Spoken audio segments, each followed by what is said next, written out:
আর কারো কাছে নয়, একমাত্র আল্লাহর কাছেই ধর্ম দিতে হয়। তার আদর্শ এবং তার নমুনা তারা শিক্ষা দিয়ে গেলেন। কিয়ামত পর্যন্ত উম্মতে মুসলিমা এই তিন সাহাবীর ঘটনা থেকে তওবার শিক্ষা গ্রহণ করবে।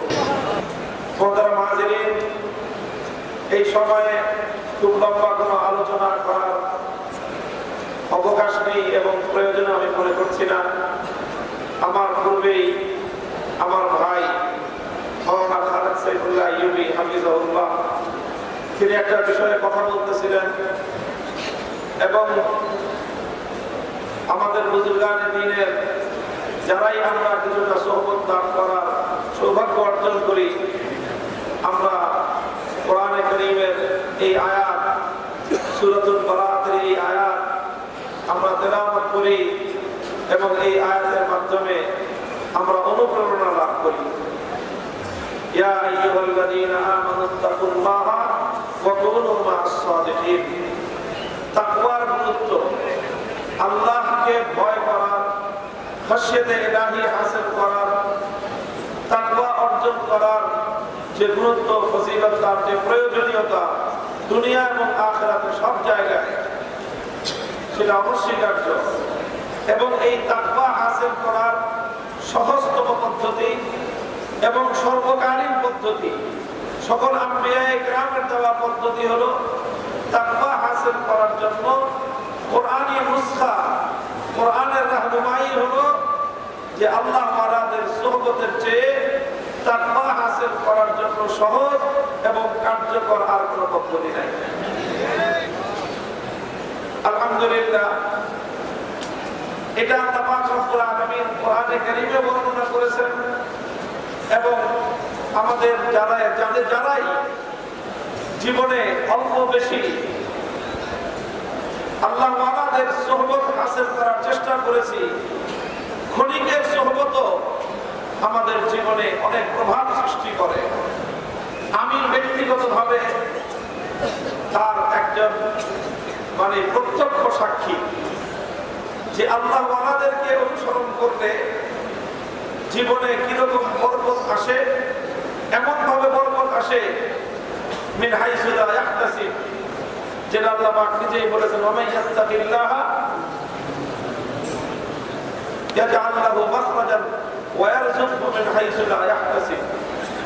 যে যারা আল্লাহকে সত্যিকার অর্থে ভয় পায় এবং আল্লাহর ভয়ের সাথে, তাকওয়ার সাথে আল্লাহ ওয়ালাদের সোহবত এবং আল্লাহ ওয়ালাদের ইতাআতের যেটা ঘনিষ্ঠ সম্পর্ক, যে যারা আল্লাহ ওয়ালাদের ইতাআত করে, আল্লাহ ওয়ালাদের সোহবতকে যারা অবলম্বন করে, আল্লাহ পাক রব্বুল আলামিন দুনিয়া এবং আখিরাতের সকল মুশকিলাত থেকে, কঠিন অবস্থা থেকে আল্লাহ পাক তাদেরকে মুক্তির, পরিত্রাণের এমন ব্যবস্থা আল্লাহ করে দেন যে সে নিজেও কল্পনা করে নাই, দুনিয়ার কোন মানুষও কল্পনা করে নাই যে এইভাবে আল্লাহ পাক রব্বুল আলামিন মুক্তির ব্যবস্থা করে দিবেন। দেখেন কোরআনে কারীমের এই আয়াত, এটা তো সূরাতুত তাওবার আয়াত।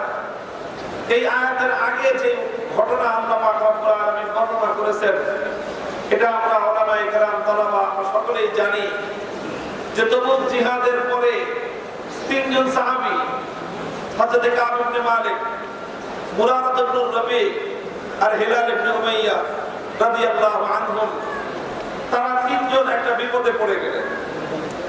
তিনজন একটা বিপদে পড়ে গেলেন না? কথা ছিল আল্লাহর নবীর পক্ষ থেকে যে তবুক জিহাদে অবশ্যই অংশগ্রহণ করতে হবে, কারো জন্য তবুকের জিহাদ থেকে পিছপা থাকার সুযোগ নাই। এরকম বাধ্যতামূলক জিহাদে অংশগ্রহণ করার নির্দেশ আল্লাহর নবী তার গোটা নবুয়তের এবং মাদানী জিন্দেগীর 10 বছরের মধ্যে একটা জিহাদের ব্যাপারেই দিয়েছিলেন। সেই জিহাদটা হলো তবুকের জিহাদ, যেটাকে ইসলামের পরিভাষায় বলা হয় নাফিরে আম, সকলের জন্য অংশগ্রহণ করা বাধ্যতামূলক। যাকে আল্লাহ নবী নিজে অনুমতি দিয়েছেন অথবা অন্য কাজে নিয়োগ দিয়েছেন, সে ছাড়া মদিনার প্রত্যেকটা সুস্থ পুরুষকে এই যুদ্ধে অংশগ্রহণ করতেই হবে। সবাই অংশগ্রহণ করলেন। দুই শ্রেণীর মানুষ এই যুদ্ধে অংশগ্রহণ থেকে বিরত থাকলো। এক হলো যারা নেককার কিন্তু মাজুর, নেককার কিন্তু কি মাজুর, তাদের ওজর ছিল যে কোনো কারণে, শারীরিক অক্ষমতার কারণে হোক, অসুস্থতার কারণে হোক, অথবা অর্থনৈতিক কারণে যে সফর করার কোনো পয়সা নাই, শেষ পর্যন্ত এই ওজরের কারণে তারা যুদ্ধে অংশগ্রহণ করতে পারেন নাই। এইরকম অল্প কিছু মাজুর তারা জিহাদ থেকে বিরত ছিলেন।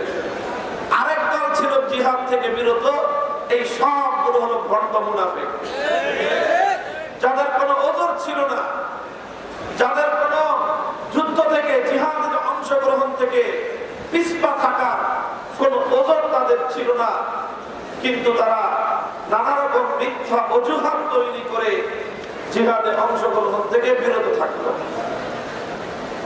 ঘটনা লম্বা, কিন্তু তিনজন মানুষ এমন ছিলেন যারা এই দুই দলের কোন দলেই না, অর্থাৎ তারা মাজুরও না, আবার তারা মুনাফিকও না।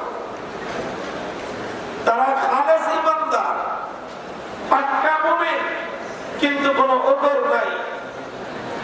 পাক্কা মুমিন, তাদের কোনো ওজর নাই, আবার তারা ভণ্ডও না, মুনাফিকও না, তারা খালেস ইমানওয়ালা। এই হলো তিনজন লোক, যে কোনো কারণে তাদের দ্বারা ভুল হয়ে গেল, তারা জিহাদে শেষ পর্যন্ত যেতে পারলেন না। নবী আকরাম সাল্লাল্লাহু আলাইহি ওয়াসাল্লাম যখন জিহাদ থেকে ফিরে আসলেন, একে একে প্রত্যেককে জিজ্ঞাসা করলেন, ঘটনা কি, কেন যাও নাই? মুনাফিক যেগুলো ছিল সব মিথ্যার আশ্রয় নিল। যারা মাজুর ছিলেন তারা ওজর বয়ান করলেন, দুই গ্রুপের মুআমালা পরিষ্কার। আর এই তিনজন লোক তারা এসে বললেন যে আমাদের কোনো ওজরও ছিল না এবং আমরা না যাওয়ার কোনো কারণও ছিল না। তারা স্বীকার করলেন, অপরাধ স্বীকার করে নিয়ে, সত্যের সামনে মাথা নত করে দিয়ে আল্লাহ এবং তার রাসূলের সামনে তারা আত্মসমর্পণ করলেন। বললেন, ইয়া রাসূলুল্লাহ, আমাদের কোনো ওজর ছিল না, আমরা গাফলতি করে, ভুল করে আমরা আপনার এই নির্দেশ মান্য করার ক্ষেত্রে আমাদের ভুল হয়ে গেছে, গাফলতি হয়ে গেছে। নবী আকরাম সাল্লাল্লাহু আলাইহি ওয়াসাল্লাম তাদের তিনজনের ব্যাপারে ফয়সালা করলেন যে তোমাদের ব্যাপারটা আল্লাহ পাক রব্বুল আলামিন এটাকে পেন্ডিং রাখতে বলেছেন, মওকুফ রাখতে বলেছেন। যতক্ষণ আল্লাহর পক্ষ থেকে তোমাদের তওবা কবুল না হবে, ততক্ষণ পর্যন্ত তোমাদেরকে শাস্তি লাভ করতে হবে। কি শাস্তি? বয়কট। তোমরা বয়কট, তোমাদের সাথে কেউ কথা বলবে না, কেউ তোমাদের সাথে কোনো লেনদেন করবে না। পুরা মদিনার তোমাদের ঘরের লোকজন তোমাদের সাথে কথা বলতে পারবে না। চললো লম্বা ঘটনা, বুখারী শরীফের মধ্যে 3 পৃষ্ঠা ব্যাপী লম্বা হাদিস। আমি এখান থেকে একটা কথা উদ্ধৃত করতে চাই আপনাদের কাছে। হযরত কাব ইবনে মালিক রাদিয়াল্লাহু তাআলা আনহু, এই তিনজনের মধ্যে তিনি ছিলেন অপেক্ষাকৃত বয়সে নওজওয়ান, আর বাকি দুইজন ছিলেন প্রবীণ বয়স্ক, এবং তারা দুজন ছিলেন ইসলামের সর্বোচ্চ মর্যাদার সাহাবী, বদরের যুদ্ধে অংশগ্রহণকারী সাহাবী হিলাল ইবনে রবি এবং মুরারা ইবনে রবি এবং হিলাল ইবনে উমাইয়া রাদিয়াল্লাহু আনহু। তো হযরত কাব ইবনে মালিক রাদিয়াল্লাহু আনহু তিনি নওজওয়ান, যুবক মানুষ, শরীর স্বাস্থ্য ভালো ছিল, কিন্তু যে কোনো কারণে একটা ভুলের মধ্যে পড়ে জিহাদে যাওয়া হয় নাই। তিনি যখন আল্লাহর নবীর কাছে গিয়ে নিজের ভুল স্বীকার করলেন, তো একদল লোক এসে তাকে কুমন্ত্রণা দিল, তাকে ওয়াসওয়াসা দিল, তাকে বাজে পরামর্শ দিল, ভুল পরামর্শ দিল। তাকে বলল যে তোমার কি দরকার ছিল গিয়ে নিজের অপরাধটা স্বীকার করার? তুমি যদি আল্লাহর নবীর কাছে গিয়ে একটু ঘুরে পেঁচে বলতা যে হুজুর আমার অসুস্থতা ছিল, আমার মাথা ব্যথা ছিল, আমার পেট ব্যথা ছিল, এরকম একটা কিছু বাহানা বলতা, তাহলেই তো তুমি এই বিপদে পড়তে না। কাব ইবনে মালিক বলেন যে আমার তো আসলে মাথা ব্যথাও ছিল না, পেটে ব্যথাও ছিল না, কোনো ব্যথাও ছিল না, তা আমি কেমনে বলবো? কেমনে বলবি? বেটা মিথ্যা বলবি? সবসময় সত্য কথা বলতে হয় নাকি? এই কুমন্ত্রণা ওনাকে তাদেরকে দেওয়া হয়েছিল। দেখেন সাহাবায়ে কেরামকে যে আমরা মিয়ারে হক বলি, আমরা যে সাহাবায়ে কেরামকে সত্যের মানদণ্ড বলি, আমরা যে বলি জীবনের প্রতিটি ক্ষেত্রে আল্লাহর পয়গম্বরের সোনালী সোহবত প্রাপ্ত সাহাবায়ে কেরামের মধ্যে আমাদের জন্য চমৎকার এবং উত্তম আদর্শ রয়েছে। আমাদের আকাবিরিনরা এমনিতেই বলেন না, জীবনের পরতে পরতে, জীবনের ক্ষেত্রে ক্ষেত্রে এই জাতীয় পরিস্থিতি আমাদের সৃষ্টি হবে। প্রতিটি ক্ষেত্রে যদি আমরা সাহাবায়ে কেরামের পদাঙ্ক অনুসরণ করার চেষ্টা করি, ইনশাআল্লাহ আজ আল্লাহ পাক রব্বুল আলামিন সাহাবায়ে কেরামের অনুসরণের বরকতে আমাদের জন্য মুক্তির পথ খুলে দিবেন কে? আল্লাহ। হযরত কাব ইবনে মালিক কারো কুমন্ত্রণায় তিনি কান দিলেন না, কারো ভুল পরামর্শ তিনি শুনলেন না। তিনি চিন্তা করলেন যে এই যে নিজেদের ভুল স্বীকার করে নিয়ে এইরকম বিপদের সম্মুখীন হয়েছে কে কে? দুটো লোক তিনি পেলেন যে উনি যেরকম বিপদে পড়েছেন ওনার মতো আরো দুইজন এরকম বিপদে পড়েছেন। উনি চিন্তা করলেন যে যারা পরামর্শ দেয় এরা কেমন, যারা আমাকে মিথ্যা বলার পরামর্শ দেয়, যারা আমাকে মিথ্যা অজুহাত দিয়ে আল্লাহর নবীর কাছে ওজর বয়ান করার পরামর্শ দেয়, এদের আমল কেমন, এদের আখলাক কেমন, এদের তাকওয়া পরহেজগারি কেমন। আর যেই দুইটা লোক তারা কোনো মিথ্যার অজুহাত দেয় নাই, সত্য স্বীকার করে নিয়ে বিপদে পড়েছে, ওই দুইটা লোক কেমন? তো তিনি চিন্তা করে দেখলেন যে দুইজন লোক সত্য স্বীকার করে বিপদে পড়েছেন তারা নেককার লোক, তারা সালেহ লোক, আল্লাহ ওয়ালা লোক, বদরের যুদ্ধে অংশগ্রহণকারী, ইসলামের আল্লাহর পয়গম্বরের সেই সর্বোত্তম সর্বোচ্চ মর্যাদা সম্পন্ন বদরী সাহাবী। তখন তিনি একটা সিদ্ধান্ত গ্রহণ করেছিলেন, হে উম্মত, হে আমার ভাইয়েরা, বিশেষ করে আমার তরুণ প্রজন্মের আমাদের ছাত্র ভাইয়েরা, আমি তোমাদেরকে এই ঘটনা থেকে ইবরাত এবং শিক্ষা গ্রহণ করার পরামর্শ দিচ্ছি এবং সেই সঙ্গে আমি আমার নিজের অভিজ্ঞতার কথা তোমাদের কাছে শেয়ার করতেছি, বলতেছি। হযরত কাব ইবনে মালিক তিনি এক পাল্লায় সকল বুদ্ধিদাতা, কুমন্ত্রণাদাতা, সব ধরনের পরামর্শদাতাকে এক পাল্লায় রাখলেন।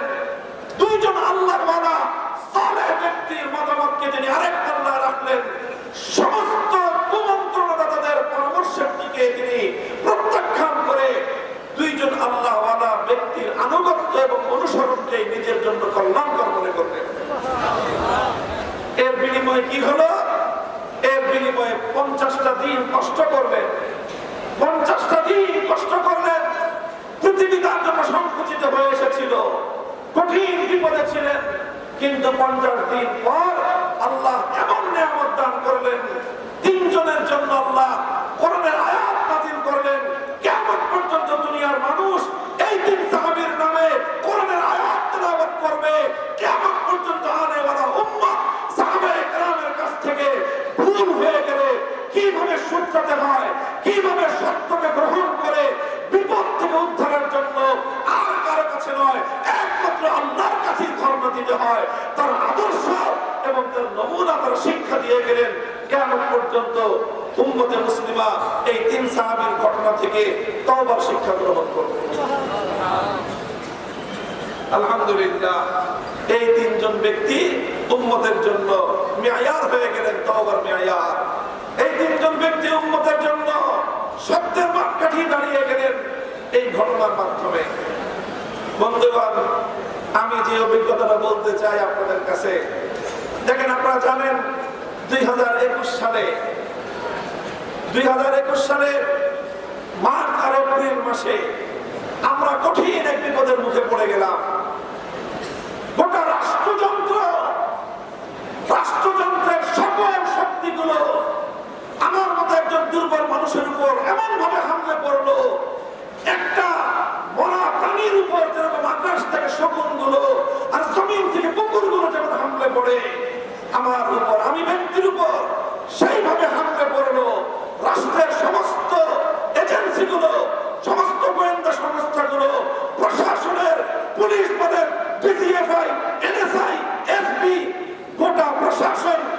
সেই সাথে বিগত সরকারের সরকারি দল সব এমন ভাবে হামলে পড়লো, শকুন যেরকম গরুর উপর হামলে পড়ে। আল্লাহ কসম খেয়ে বলি, ঠিক এইভাবে তারা হামলে করেছিল।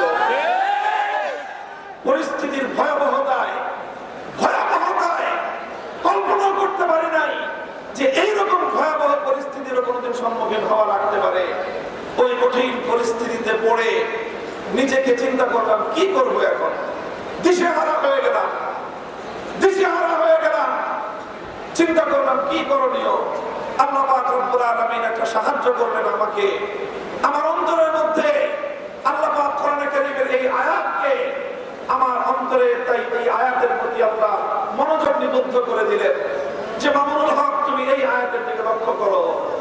আমি আয়াতের দিকে লক্ষ্য করলাম, লক্ষ্য করে দেখলাম যে ঠিক ওই যুগে যেরকম আল্লাহ পয়গম্বরের তিনজন গুরুত্বপূর্ণ সাহাবী তারা যেরকম বিপদে পড়ে গিয়েছিলেন, আজ বর্তমান যুগেও ঠিক এই স্বৈরাচারী ইসলাম বিদ্বেষী এবং আন্তর্জাতিক ইসলাম বিদ্বেষের বাংলাদেশি এজেন্টদের কবলে মূলত টার্গেটে পরিণত হয়েছিলাম তিনজন ব্যক্তি বিশেষ করে।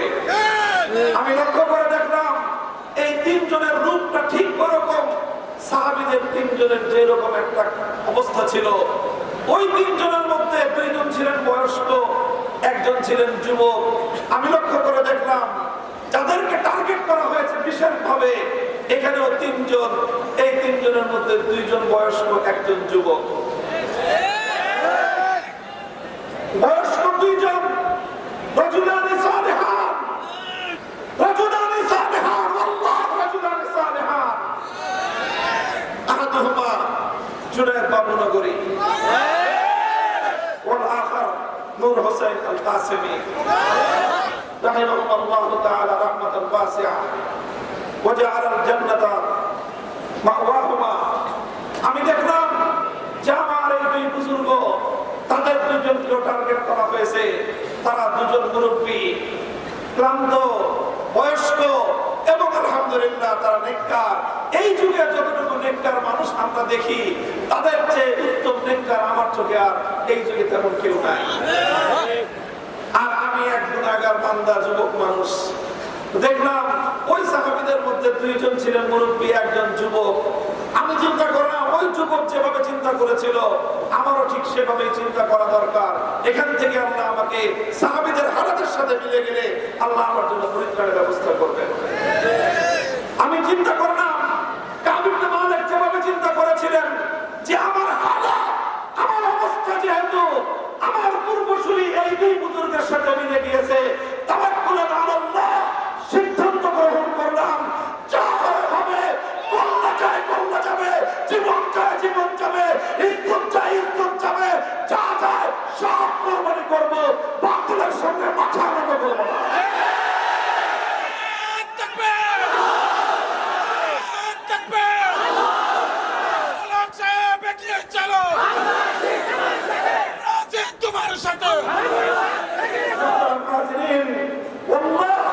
এই চিন্তা যখন আমার অন্তরের মধ্যে আসলো, ভয়াবহ পরিস্থিতির মধ্য দিয়ে হৃদয়ের মধ্যে একটা প্রশান্তি আসলো। আমি অনুভব করলাম যে আল্লাহ যখন আমার অন্তরের মধ্যে এই খেয়াল ঢেলে দিয়েছেন, নিশ্চয় আল্লাহ পাক রব্বুল আলামিন আল্লামা জুনায়েদ বাবুনগরী রাহমাতুল্লাহি আলাইহি, আল্লামা নূর হোসেন কাসেমি রাহমাতুল্লাহি আলাইহি যেরকম আল্লাহ পাক এই বেঈমানদের হাতে, এই সকল এই দুশমনদের সাথে, ইসলামের দুশমনদের হাতে আল্লাহ যেরকম লাঞ্ছিত করেন নাই, ইনশাআল্লাহ আল্লাহ আমাকেও লাঞ্ছিত করবেন। এবং আলহামদুলিল্লাহ কল্পনাতীতভাবে আল্লাহ পাক রব্বুল আলামিন ইসলামের দুশমনদেরকে এমন ভাবে লাঞ্ছিত করেছেন, এমন ভাবে আল্লাহ তাদেরকে রুসওয়া করেছেন, এবং আল্লাহ আমাদেরকে এমন ভাবে উদ্ধার করেছেন, এমন ইজ্জত আল্লাহ আমাদেরকে দিয়েছেন, কোনদিন কল্পনা করি। আমরা আখিরি কথা, আমি এই খেয়ালের পরে আমি লক্ষ্য করেছি সারা দেশ থেকে মানুষ, বিভিন্ন সব শ্রেণী এবং পেশার মানুষ, ইমানদাররা দোয়া করেন।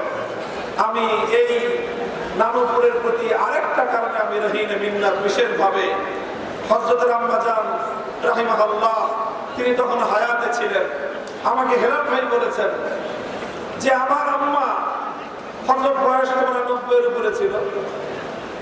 এই অশীতি পর আল্লাহ ওয়ালি বুজুর্গ এরকম একজন আল্লাহ ওয়ালি মুস্তাজাবুদ দাওয়া একজন মহিলা হেলাল ভাই আমাকে বলেছেন যে আমাদের আম্মা আমাদের কথা যতটুকু মনে করে আপনার জন্য তার চেয়ে বেশি দোয়া করেছে এবং বেশি মনে করেছে। আমি এই কথা যখন শুনেছি তখন আমি মনে করেছি যে ইনশাআল্লাহ আল্লাহ আমাকে রুসওয়া করবেন। তো আল্লাহ পাক রব্বুল আলামিন এই আল্লাহ ওয়ালাদের সঙ্গ অবলম্বন করে বুজুর্গানে দ্বীনের নকশা কদমে চলার বরকতে আল্লাহ রাব্বুল ইজ্জত আমাদেরকে যেরকম পরিত্রাণ দিয়েছেন এবং আমাদেরকে যারা লাঞ্ছিত করতে চেয়েছে আল্লাহ পাক যেভাবে তাদেরকে ইতিহাসের অন্যতম ইতিহাসের ভিন্নতম লাঞ্ছনার মাধ্যমে আল্লাহ তাদেরকে এই জমিন থেকে যেভাবে উদ্ধার করে দিয়েছে, এমন নতুন প্রজন্মের তরুণ ভাইয়েরা বুজুর্গদের নকশা কদমে চলো, বুজুর্গানে দ্বীনের ইতাআত করো, তাদেরকে নিজেদের আইনার হিসেবে নিজেদের অনুসরণীয় হিসেবে তাদের সোহবত হাসিল করো, তাদের ইত্তেবা করো। ইনশাআল্লাহ সুম্মা ইনশাআল্লাহ আগামীর বাংলাদেশ, আগামীর জাতি, আগামীর জমিন ইসলাম ছাড়া কিছুই থাকবে না। আল্লাহ রাব্বুল আলামিন আমাদেরকে কবুল করেন। আমাদের এই মার্কাজ রুহানিয়াতের এই মার্কাজকে আল্লাহ রাব্বুল আলামিন কিয়ামত পর্যন্ত দিন দিন আরো তারাক্কি নসিব করেন। গোটা বাংলাদেশের সমস্ত ইমানদার মানুষ যেন এখান থেকে রুহানি ফিউজ হাসিল করতে পারে, আমিও যেন আমার এই সিলসিলা অব্যাহত রাখতে পারি। আল্লাহ আমাকেও যেন তৌফিক দান করেন। ওয়া আখিরু দাওয়ানা আলহামদুলিল্লাহি রাব্বিল আলামিন। আসসালামু আলাইকুম ওয়া রাহমাতুল্লাহ।